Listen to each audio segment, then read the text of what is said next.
Google à tous. Voilà, merci d'être tous là. Donc, je suis Luc Kwasi. Je suis le lead de la communauté GDG Bassam basée en Côte d'Ivoire. Et je suis aussi un amoureux de Firebase et de l'intelligence artificielle. Voilà, je ne suis pas encore un expert, mais voilà, c'est quelque chose que j'aime et voilà, j'essaie bien d'approfondir mes connaissances. Alors aujourd'hui, nous allons parler de Gemini dans Vertex AI sans pour autant entrer trop dans les détails. Donc, qu'est-ce que Gemini? Gemini, en fait, c'est un modèle, c'est une suite de modèles de langage puissant créés par Google AI et qui est disponible sur la plateforme Vertex AI. Donc, ces modèles se distinguent par leur capacité multimodale, ce qui signifie qu'ils peuvent traiter et comprendre plusieurs informations à la fois, venant de différentes sources, telles que des textes, des images, des vidéos et de l'audio.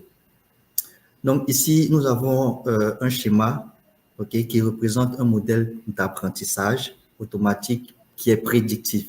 D'accord? Donc ce type de modèle-là apprend en fait à prédire un résultat ou une étiquette qu'on appelle label en fonction d'un ensemble de données d'entrée. Voilà, donc le schéma montre plusieurs différentes étapes de processus d'apprentissage automatique prédictif. Donc la première colonne qui est les données d'entrée. Ce sont des données, c'est un ensemble de données que le modèle va utiliser en fait pour apprendre à faire des prédictions. Donc, elles peuvent être composées de plusieurs variables telles que les nombres, les chaînes de caractères, des images, etc., etc. Ensuite, nous avons l'apprentissage de la relation entre les données et les labels, qui est aussi appelé l'étiquette. Donc, ce modèle-là apprend la relation entre les données d'entrée, l'étiquette en ajustant des paramètres. Donc, cet ajustement de paramètres est effectué à l'aide d'une technique appelée optimisation. Ensuite, on a la sortie qui est la prédiction que le modèle fait pour une nouvelle donnée d'entrée. Donc, la prédiction ici est basée sur les relations que le modèle a apprises entre les données d'entrée et les labels. Le schéma ici illustre en fait un modèle général d'apprentissage de motifs. D'accord? Donc, ce modèle est composé de 3 éléments principaux. Nous avons l'input qui est l'entrée, nous avons les lens patterns qui est l'apprentissage de motifs et nous avons le output qui est la sortie. Concernant tout ce qui est entrée, donc l'entrée représente des données brutes, non structurées que le modèle doit analyser. Et ces données-là peuvent inclure du texte, des images, des vidéos ou tout type de contenu. Les lens patterns qui est l'apprentissage de motifs est le cœur du modèle et le processus d'apprentissage de motifs. Donc, ce modèle ici analyse les données d'entrée et identifie des motifs récurrents ou des structures sous-jacentes.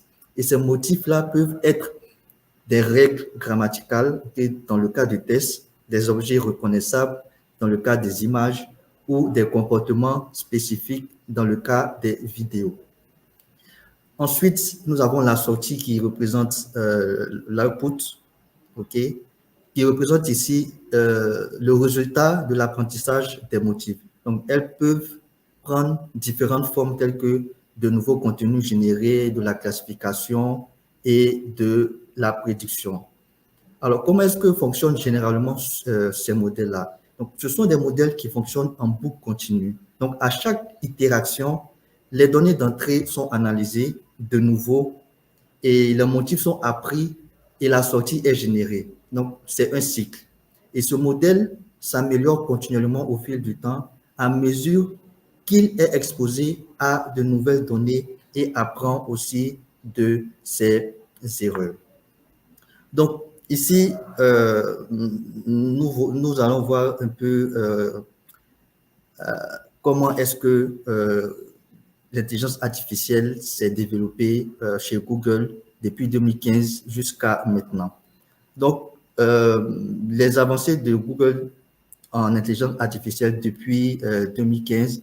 En 2015, Google avait sorti DeepMind. Ensuite, en 2017, Transformer. En 2018, ils ont créé aussi une nouvelle intelligence artificielle qui s'est développée jusqu'en 2024 aujourd'hui, où nous parlons de la famille des LLM multimodaux et des produits. Alors, comment est-ce que nous pouvons utiliser ces modèles-là? Comment est-ce que nous pouvons faire le choix des types de modèles? Donc, ce schéma ici présente différents types de modèles d'intelligence artificielle disponibles. OK? Donc, ces modèles-là sont classés en 3 catégories. Nous avons les modèles prioritaires de Google.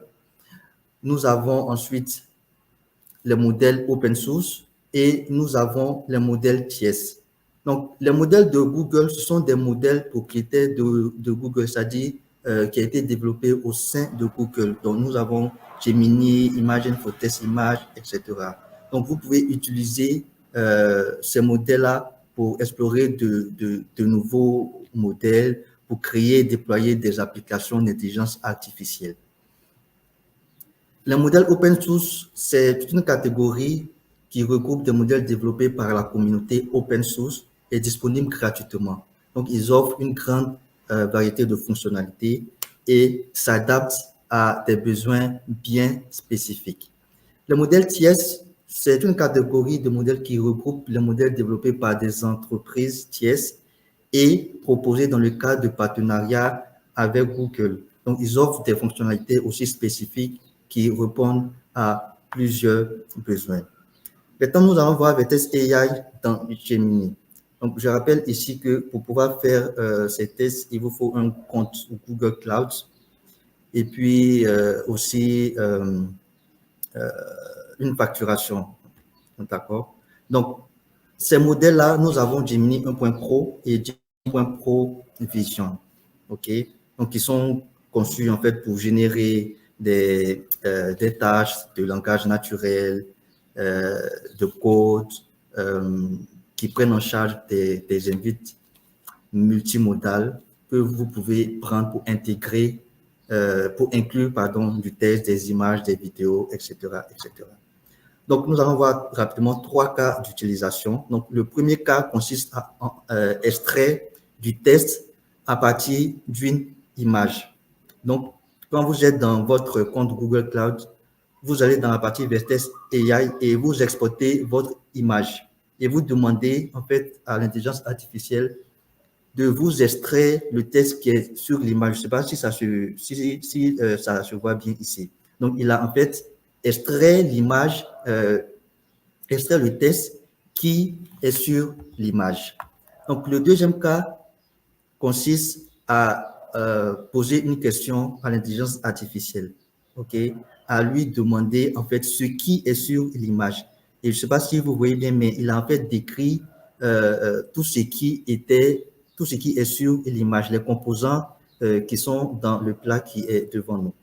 Et le troisième cas, qui est en fait, vous pouvez demander à l'intelligence artificielle, à partir d'une image, d'écrire une histoire, ok, de raconter une histoire.